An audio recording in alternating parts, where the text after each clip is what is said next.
Well, let's do a wrap up on that What'll It Bring video we did on the 3 Masseys that sold this past Tuesday. And if you're just joining us, all 3 tractors, an 1100, 1130, and 1150, came from Dan Kuhn's collection in Illinois, as he'd been told by his wife that he needed to downsize. True story, he actually said that just before they sold them. They were all 1972 models, and they were all beautifully restored, and I'm talking beautiful. We sort of figured the guesses would be all over the board, but they really weren't. I'll say this, though.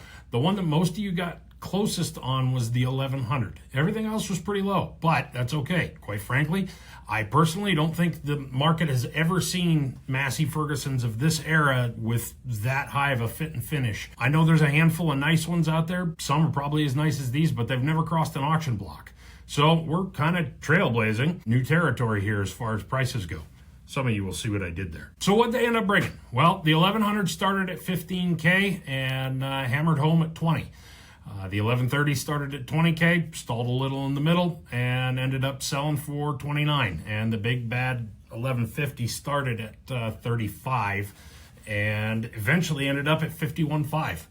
So I checked our TZ Pro database, and all three tractors set records. In fact, the 1150 and the 1100 were both record setters even before the auctioneer, opened his mouth.